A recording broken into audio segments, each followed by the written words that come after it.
மிக கடுமையான வேலை செய்கிறவன். நீங்க எண்ணி பாருங்க, அறிவியல் வளர்ச்சியில கடுமையான வேலைகள் எப்படி புத்திசாலித்தனமான வேலைகளாக மாறி இருக்கின்றன. நாம் செலவழிக்கிற உழைப்பை விட வருகிற பயன் குறைவாக இருந்த காலங்களில் இருந்து மாறி இருக்கிறோம். காலகாலமாக அறிவியல் வளர்ந்து கொண்டுதான் இருக்கிறது. ஆனால் அந்த அறிவியலை நாம் பயன்படுத்துகிறோமா என்பது முக்கியம். எது இங்கே வெறும் பெரிய கொடுமையாக இருக்கிறது என்றால், பிற்போக்குத்தனமான எண்ணமுடையவர்கள் அறிவியலை பயன்படுத்திக் கொண்டிருக்கிறார்கள். அவர்கள் இன்னைக்கு நீங்க பிள்ளைகள் கையில வைத்திருக்கிற அந்த கைபேசி இருக்கிறது, அது உண்மையிலேயே கைபேசி அல்ல, கடல் பேசியது. உலகம் அதற்குள்ளே அடங்கி இருக்கிறது. அதை நான் அடுத்து சொல்லுகிறேன்.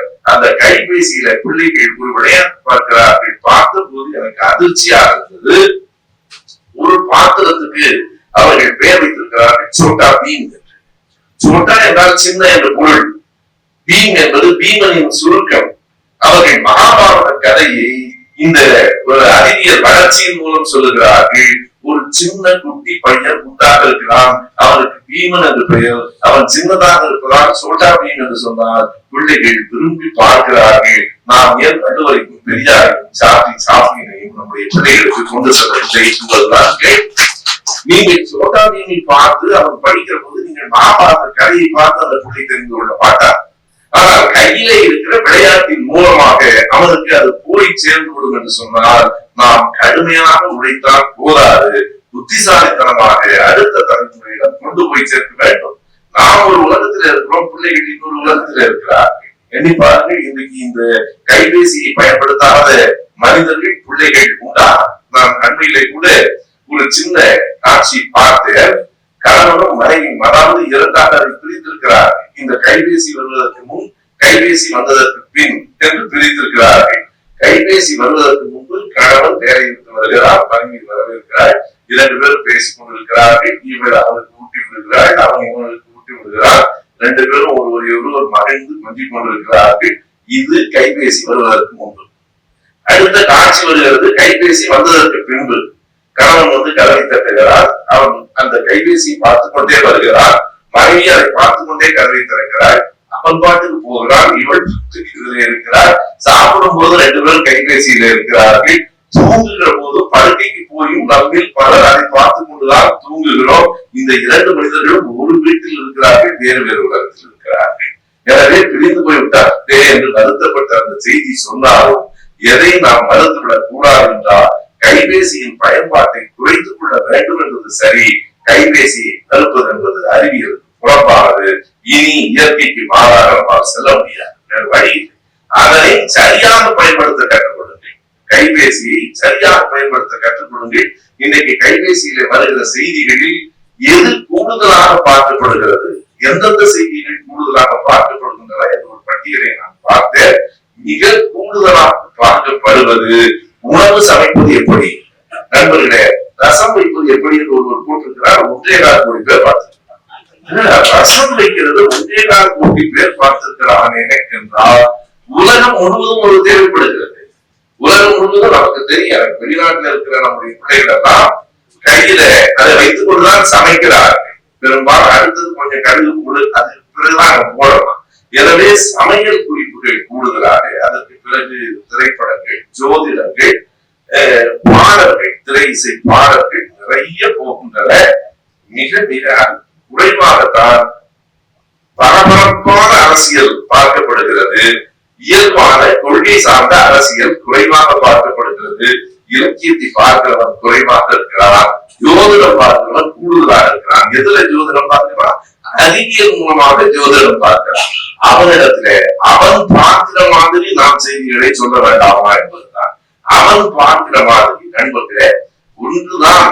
அதை எப்படி நாம் சொல்லுகிறோம் என்பது ஒரே வேலைதான். அதை நாம் எப்படி செய்கிறோம் என்பது. இன்றைக்கு காலையில் தான் என்னுடைய நண்பர் சந்தை சேவியர் அவர்கள் இங்க வந்திருக்கிறார். ஒரு கவிதை வரியினை அவர் எழுதியிருந்தார். வெறித்தனமாய் செயல்படு, வீணாய் செயல்படாது. அது வெறித்தனமாய் என்றால் கொள்கையில் உறுதியாக கூர்மையாக வேலை செய், ஆனால் வீணாய் செயல்படாது. நம்முடைய உழைப்பு வீணாக கூடாது, நம்முடைய நேரம் வீணாக கூடாது.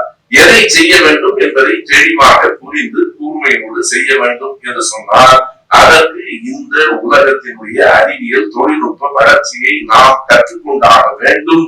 இந்த அறிவியல் தொழில்நுட்ப சாதனங்களை நாம் பயன்படுத்த வேண்டும். நாம் பயன்படுத்தவில்லைனால் இது யார் பயன்படுத்துவது?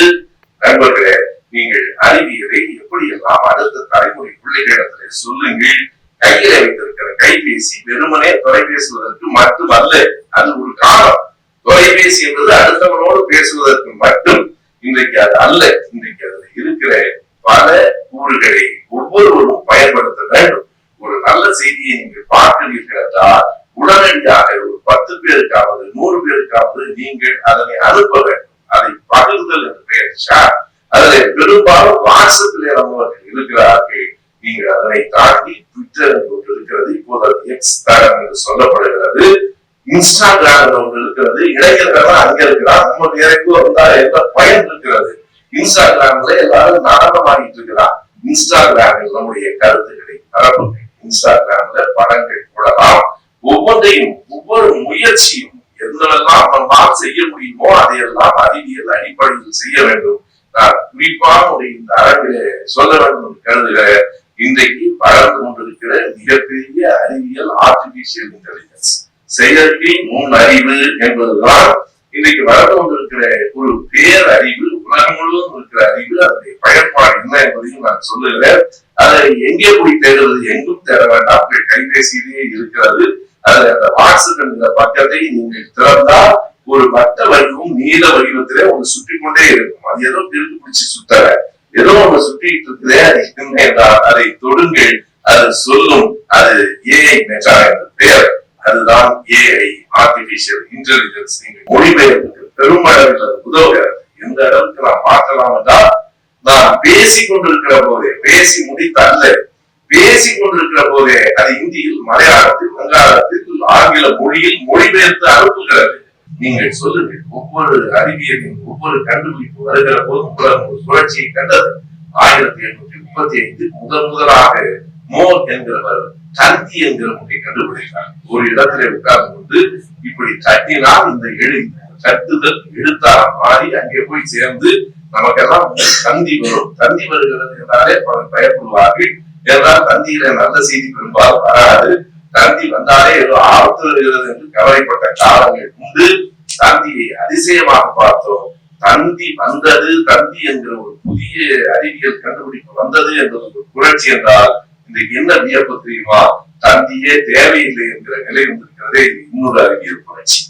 ஒரு யாராவது தந்தி எடுத்துக் கொண்டிருப்பாங்கன்னா நீங்க எண்ணி பாருங்க, வெளியூர்ல இருக்கிற, வெளிநாட்டில இருக்கிற ஒருவருக்கு நான் இங்க இருந்து அஞ்சலகத்துக்கு போய் ஒரு தந்தி எடுத்து அந்த தந்தி அங்கே போய் அவன் வீட்டுக்கு போவதற்கு நான் இருக்கிற இடத்திலிருந்து கை விரல்களால் தட்டினால் அது அமெரிக்காவுக்கும் ஆஸ்திரேலியாவுக்கும் அடுத்த நிமிடத்தில் போய் விழுகிறது. இந்த அறிவியல் தொழில்நுட்ப வளர்ச்சியை நாம் பயன்படுத்திக் கொள்ள வேண்டாமா என்று கேட்கிறேன். எனவே இதை நாம் பயன்படுத்துகிறோம். நம்ம எல்லோரும் கைபேசியை பயன்படுத்துகிறோம், செய்திகளை அனுப்புகிறோம். முன்பெல்லாம் காதல் கடிதம் எழுதிய காலங்கள் இருந்தது தானே. இப்போது யாராவது கடிதம் எழுதுகிறாங்க? பலருக்கு கடிதம் எழுத தெரியாது, கடிதம் எழுதுவதில்லை. எல்லாவற்றையும் கைபேசி தான் செய்கிறது. நீங்கள் எண்ணி பார்த்தால் எல்லாவற்றையும் கைபேசி தான் செய்கிறது. அறிவியல் தொழில்நுட்ப மாற்றங்களை காதலுக்கு பயன்படுத்துகிறோம், ரசம் வைப்பது எப்படி பயன்படுத்துகிறோம், ஜோதிடம் சொல்ல பயன்படுத்துகிறோம், இல்லை சமத்துவத்தை, சமூக நீதியை வளர்ப்பதற்கு பயன்படுத்த வேண்டும் என்பதுதான் இந்த கூட்டத்தினுடைய நோக்கம். இன்றிலிருந்து நீங்கள் முடிவு கூட்ட வேண்டும். செயற்கை நுண்ணறிவியலை பயன்படுத்த வேண்டும்.